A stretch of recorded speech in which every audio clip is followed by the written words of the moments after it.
Hello, guys and gals, me Mudahar, and we have very little time left. Now, ladies and gentlemen, I know that I've made a ton of videos about your internet censorship, privacy, but really I think 2025 is the last year we're gonna have a internet that is, I guess you could say, free of censorship, an internet that is free of surveillance, and governments that don't want to track every single thing that you do. Now, look, not that they don't already do it, but generally, I'm going to be real with you. We're going to look at a lot of things today, but before we start off with, I want to link you guys to a website known as badinternetbills.com, okay? Now, I'm somebody that's seen some of the wildest shit on the internet, okay? I had dark web browsing, deep web browsing, dank web browsing, God knows how much true crime stuff, cat killers, animal killers, Satan cults, everything. I've seen the worst of humanity, and it is truly disgusting. And nobody, and the reason I mention this is because I know it's a thing that you have to do to protect kids, okay? The laws that you're seeing over here, repealing Section 230, the Kids Online Safety Act, take it down, the Screen Act. A lot of these acts are not meant to protect children. They're meant to use children in a way to push laws that promote censorship and absolutely allow shady third-party companies to take all of our data in droves. Now, when Australia dropped those crazy laws regarding censorship? It's not that they came out of nowhere. This fat Indian fuck that you're seeing on the screen was yapping about it 365 plus days ago, okay? Because I believe the internet should be a free last bastion of human freedom, okay? I don't like living in a world where the goddamn big state can watch every single thing that I can do. Even though they do, don't get me wrong, I'm not an idiot. I still wish there were ways for me to avoid the government spying on me. So again, I did show you in my videos, buying cryptocurrency without showing ID, using it to purchase VPN services without showing ID, accessing the internet without showing your ID. The last little bit of privacy to prevent the big bad government from spying on me. Now, obviously, Australia passed their dogshit internet laws. And for instance, here's the thing that always makes me laugh about the whole idea of these laws protecting kids. Now, obviously, you've got people in Australia saying, it doesn't really make any sense, okay? Why didn't you mention gaming platforms, for instance? Gaming and social media are so interconnected. Why don't you target kids that play video games? And maybe there's some validity to that, okay? Kids who are spending so many hours on video games, maybe even addicted to that shit. If you go to the actual list that is provided by the Australians here, you can see that they say these are the actual websites that they're going to be banning, okay? What platforms are age restricted? So you go over here and you just start to see what is actually age restricted, and it's Facebook, Instagram, Kick, Reddit, Snapchat, Threads, TikTok, Twitch, X, and YouTube. So, again, I get it. I understand there's probably a lot of bad shit on these platforms, and obviously kids will not be able to create accounts or in some cases have access, okay? Without an account, you can't even go on sites like Twitter. I think without an account, you can't even access Snapchat or Threads, and maybe TikTok is pretty light. I mean, you can browse some of these sites without being connected, but the things that are actually not prevented are sites like Discord, GitHub, which makes sense. I mean, what kind of filthy code could you be sharing, right? Lego Play, Messenger, Pinterest, Roblox, Steam, WhatsApp, and YouTube Kids. Now, here's the really funny thing about it. If you really gave a shit about children to begin with, why the fuck isn't Roblox thrown into the list? I mean, the litany of children being groomed on this website is actually fucking mind-boggling, okay? I'm gonna be completely real with you. This site, out of the entire list, should probably have triple scrutiny on it.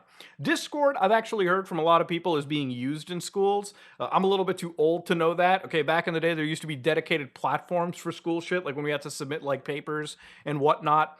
But, I've seen things like Google Classroom in my time, suites like this.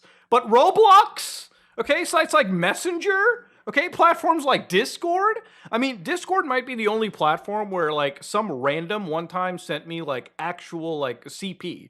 And this was, the only time I ever received this on a platform. And that was fucking filthy. It was the only time where I had to go to Discord, obviously, file a report, and then I had to go file a report of the FBI, cyber tips, and then even, I believe, going after the RCMP, because, that's our version of the FBI in Canada. How the fuck is that platform not targeted under this ban, okay? And by the way, pro tip for Discord, make sure you always set your DMs to like a complete like neutered. Like the only person that can DM you are like your actual friends. Just keep your sanity in mind there. But you get the idea, okay? These are all platforms. If they really cared about the kids, they definitely let 2 platforms survive this list that should have easily been put into the ban for children category. So anyways, Discord aside, Australia aside, it's already fallen, okay? The UK's fallen with its bullshit like age verification laws. Canada is apparently looking at things like digital identification and age verification and all that kind of stuff too. But the United States is one of those places where you think it's the last bastion of real freedom, right? Not necessarily. You have dogshit politicians like this Representative Mary Miller, okay, who is representing the District of Illinois. She has gone on and said, "We are one step closer to implementing mandatory age verification technology to protect our kids from explicit adult content online. The days of the porn industry profiting off of our kids are coming to an end."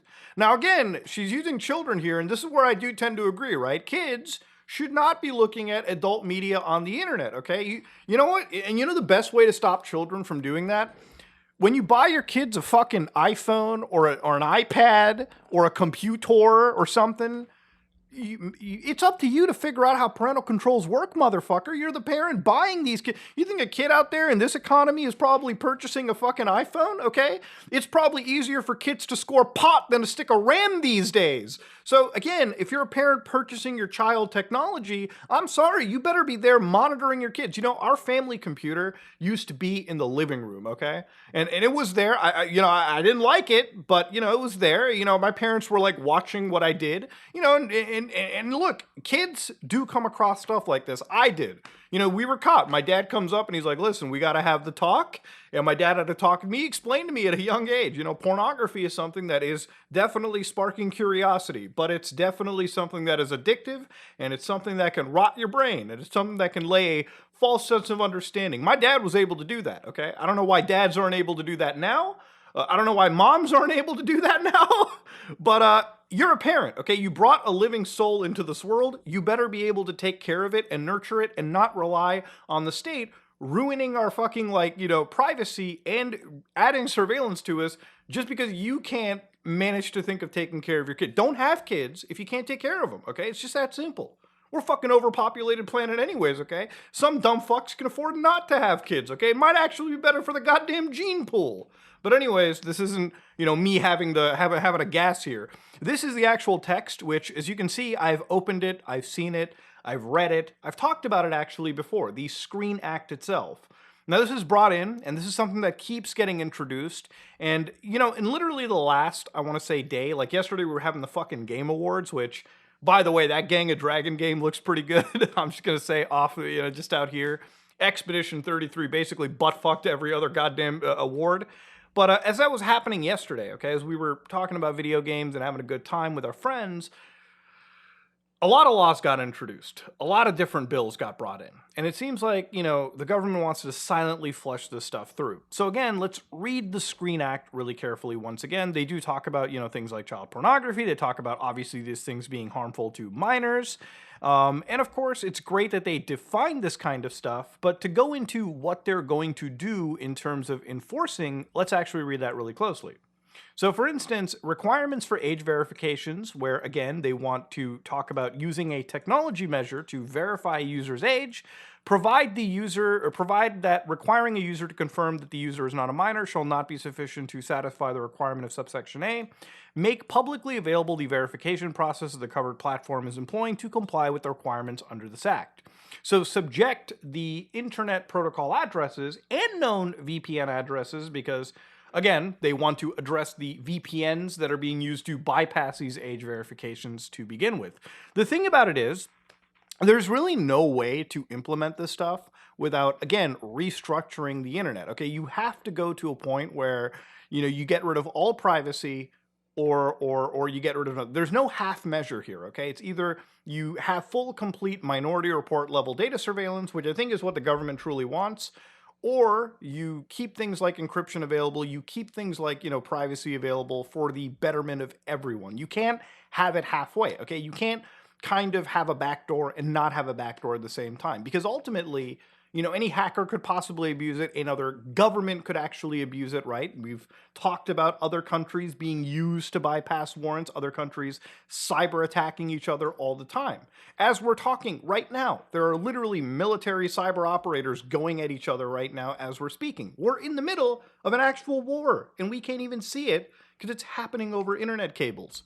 But that's a whole different point. Now, one of the things that I want to kind of bring up here too is another issue, which is getting rid of Section 230. So apparently both sides are working together to try and repeal Section 230. Now, for all the ill Section 230 will have, to give you an idea what the big problem that comes out of this is Section 230 was basically a bill or a set of laws really to prevent or give safe harbor provisions to a lot of these platforms that we use, right?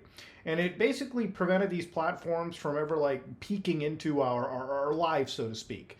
Now, if you repeal Section 230, basically you push the requirement of moderation, I believe, onto these organizations, which ultimately means that the Section 230, which initially did provide us like a level of user privacy because, the companies were never incentivized to use data gathering or gather information off of us. Now they kind of have to. Now they kind of are required to.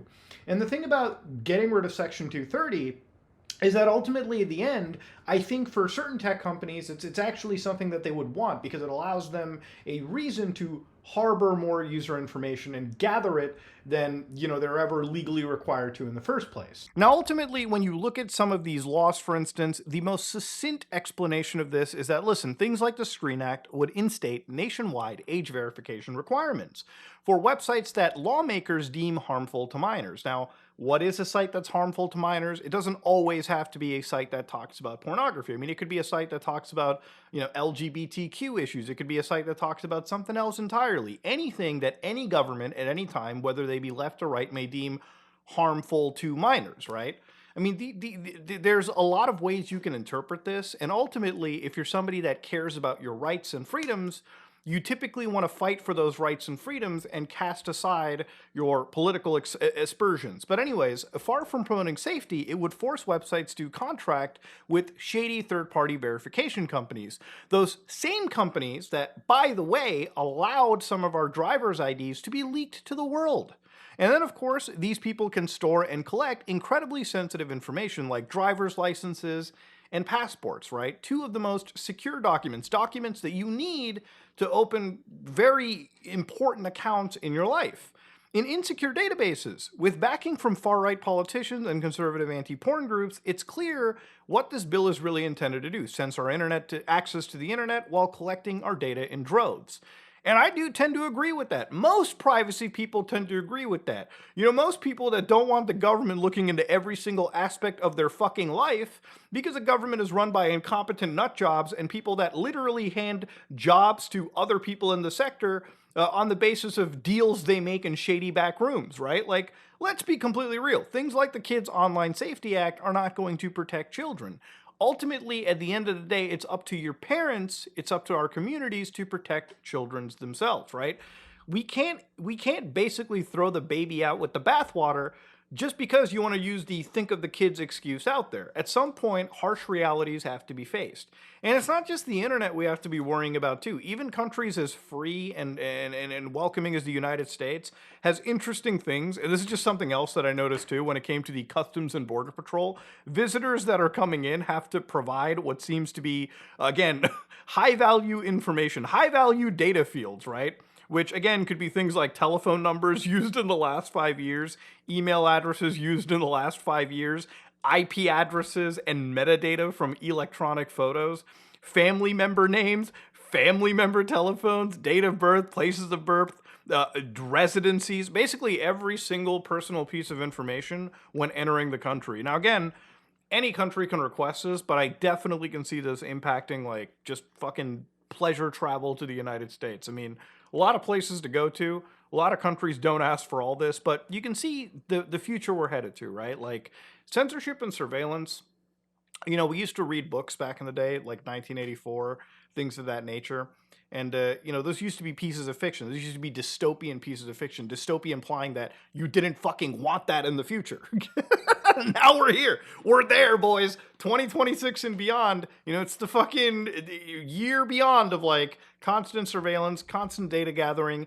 And I guarantee you, children will be just as much of a threat as they are now. And the politicians will be allowing all of their shady friends in big tech circles to keep this stuff going. Even the big tech agencies can't necessarily agree on how to make sure they can protect children. For instance, even sites like Meta, for instance, they're pushing the actual bullshit onto platforms like Apple, like Apple and Google. Like, at least in Kazakhstan, Meta poses like new age verification laws at Apple. They're basically saying, listen, guys, stop bullying us. Go to like Apple, go to Google. They're the ones that can verify ages on the App Store. And of course, when it comes to Apple themselves, they're just sitting over there going, hold on a minute, we've got to fight back, and we don't want to be the ones that are doing it because it could harm, privacy for everyone else. I mean, you got Apple basically going and saying, listen, it could threaten the privacy of all users by forcing millions of adults to surrender their private information for the simple act of downloading an application. Not that you don't have to submit some of your private information anyways, but you kind of get the idea, right? Like, nobody wants to be the one that is in control of this. And look, big tech companies saying this is basically them admitting to the fact that this is a lot of responsibility to hold on to, right? Look, because at the end of the day, if anybody gets hacked, whether it be Meta, whether it be Apple, whether it be Google, it's a bad stain against them. And to some extent, you would have to think that maybe there's some validity to it. Why are these companies so against it, right? Like, obviously it's because they know that storing this kind of information in any capacity is ultimately a complete liability to them. And when you let the government decide this, they just go to the other shady company and let them control this too. Companies that don't have perfect age verification anyways.